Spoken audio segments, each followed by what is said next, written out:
সকলোকে নতুন বছৰৰ শুভেচ্ছা জনালোঁ। আমাৰ মঙলদৈ সমষ্টিৰ উদ্যমিতা অভিযানৰ 31,047 গৰাকী মহিলাৰ মাজত আমি 10,000 টকাকৈ বিতৰণ কৰিলোঁ। লগতে আমাৰ মেডিকেল কলেজৰ অগ্ৰগতিৰো বুজ ল'লোঁ। 1 ফেব্ৰুৱাৰীত মঙলদৈত আকৌ আহিম চিলাৰায় দিৱসৰ কাৰ্যসূচীত যোগদান কৰিব। স্কিল ইউনিভাৰ্চিটি আমাৰ প্ৰায় ৰেডি হৈ আছে, তেওঁলোকে এডমিশ্যন দিবও খুজিছে। মই ভাবোঁ যে এমাহ দুমাহৰ ভিতৰত ই হৈ যাব। আমি শেষ মুহূৰ্তত আহিছোঁ। মঙলদৈ সমষ্টিতে সংৰক্ষণ মুক্ত আছে আৰু নৱপ্ৰজন্মই ইতিমধ্যে বহুকেইজনে পাব বুলি আপুনি ইতিমধ্যে এই বিষয়ে আপোনালোকে দিলীপ শইকীয়াৰ লগত পৃথকে আলোচনা কৰিব, কাৰণ মঙলদৈৰ বিষয়ে তেওঁৱে ভালকৈ জানিব। আৰু সংৰক্ষণ মুক্ত বা সংৰক্ষণ, আমিতো চব একেই অসমীয়া মানুহ, গতিকে আমি সংৰক্ষণ মুক্তটোত বেছি জোৰ নিদিওঁ। সংৰক্ষণো অসমীয়াই সংৰক্ষণ আছিলে, গতিকে SC মানেতো অসমীয়াই, গতিকে আমি একেলগ হৈ থাকিব লাগিব। ছাৰ, গৰুকুটিৰ যিখিনি উচ্ছেদিত আছিলে মাগুৰমাৰীয়া চাম্পত সংস্থাপিত কৰা হৈছিলে, কিন্তু ছাৰ কিছু বেলেগ মানুহৰ ছাৰ তাতে ছাৰ আমি কাকো সংস্থাপিত কৰাৰ কথা নুঠে। চৰকাৰী মাটি আমি কাকো আবণ্টনো দিয়া নাই। গৰুখুটিৰ পৰা আমি উচ্ছেদ কৰিছোঁ। মানুহবিলাক চেডেলি ভেদেলি হৈছে, কোনোবা ছয়গাঁৱৰ ফালেও গৈছে, কোনোবা আঁতৰি গৈছে, কোনোবা 2-4টা দৰঙতো আহিছে। য'ত বহিছে তাতোতো কোনো শান্তিৰ কথা নুঠে যেতিয়ালৈকে স্থায়ী মানুহ বুলি প্ৰমাণ নহয়। ছাৰ, 32টা বেলেগ মানুহে মানে মই বিষয়টো নাজানো ইমান ভাল কৰি, কিন্তু মোৰ এটাই কথা যে LACৰ ফালৰ পৰা আমি নাগৰিকত্ব সম্পূৰ্ণ প্ৰক্ৰিয়াটো নোহোৱাকৈ আমি কাকো মাটিৰ আবণ্টন দিব নোৱাৰোঁ। নাগৰিকত্বটো চাই পেলাইহে আমি আবণ্টন দিব পাৰিম। আৰু ছাৰ এটা প্ৰশ্ন, চিপাঝাৰত ছাৰ AGPয়ে এইবাৰ ছাৰ হেৰি কৰি আছে বহুকেইটা সমষ্টিত AGPয়ে বিচাৰিছে, BJPও আছে। বিষয়টো দলীয় পৰ্যায়ত লাহে লাহে আলোচনা আৰম্ভ হৈছে আৰু আমি সমাধান কৰি ল'ম। কিন্তু এইটো ঠিক যে যিটো বস্তু মই বিচাৰিছোঁ সেইটো মই পামেই বুলি কথা নাই। বিচাৰাত আপত্তি নাই, কিন্তু বিচৰা মতেতো সকলোকে দিব পৰা নাযাব। সমষ্টিটো সেইকেইটাই। ছাৰ, উচ্ছেদৰ আৰু কিবা পৰিকল্পনা আজিও তেজপুৰত এতিয়া উচ্ছেদ চলি দৰঙত কিবা মানে দৰঙতো আছে। মানে টোটেল আপোনালোকক মই কওঁ যে অসমত প্ৰায় 20 লাখ বিঘামান মাটি আমাৰ এনক্ৰচমেণ্টত আছে। লাহে লাহে আমি কৰি এতিয়া 1.5 লাখ বিঘা পাৰ কৰিলোঁ।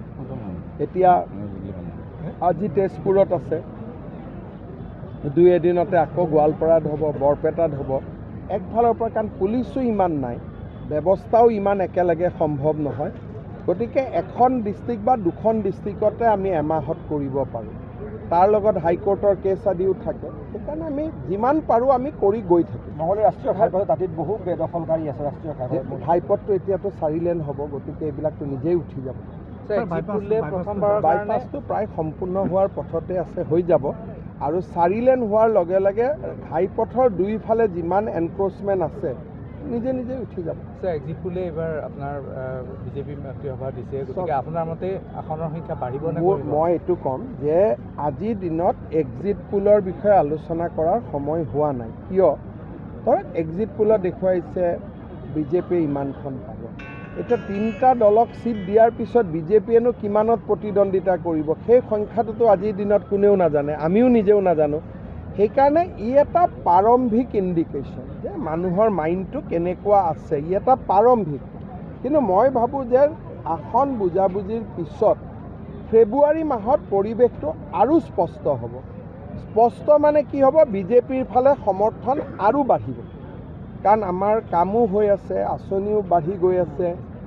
লগে লগে বিভিন্ন ধৰণৰ কাম কেন্দ্ৰীয় চৰকাৰ, ৰাজ্য চৰকাৰে কৰি গৈ আছে। ফেব্ৰুৱাৰী মাহৰ 20 তাৰিখ মানে আমি গৈ গম পাম যে আমি কিমান। কিন্তু এতিয়া যিটো দেখুৱাইছে মই ভাবোঁ যে সেইটো ন্যূনতম দেখুৱাইছে, অধিকতম যাবৰ কাৰণে আমাৰ বাকী আছে। ছাৰ, অখিল গগৈয়ে কৈছে মানে 3 গগৈ লগ লাগিলে আপাৰত বিজেপিৰ আসন কমি যাব। তেনেকৈ গগৈ লগ লগা, কোনোবাই কালি ক'ব বুঢ়াগোহাঁই লগ লগা, কালি কোনোবাই বৰগোহাঁই লগ লগা। অসমত তেনেকৈ ৰাজনীতি নহয়।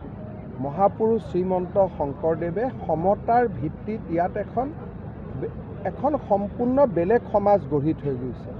চাওলুং চুকাফা, শ্ৰীমন্ত শংকৰদেৱ, তেওঁলোকে অসমত উপাধিৰ মতে কিবা হ'ব সেই ৰাজনীতি 5-6 বছৰ আগতেই বন্ধ কৰি থৈ গৈছে।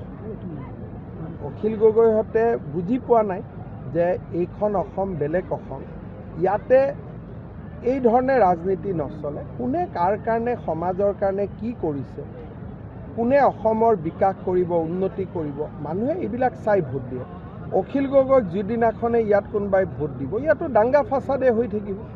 আজি নেপাল বনিব, কালি কিবা বনিব, তেওঁলোকেতো নিজেই কৈ থাকে যে আমি নেপাল বনাই দিম, বাংলাদেশ বনাই দিম। গতিকে অসমৰ উন্নতি ক'ত হ'ব?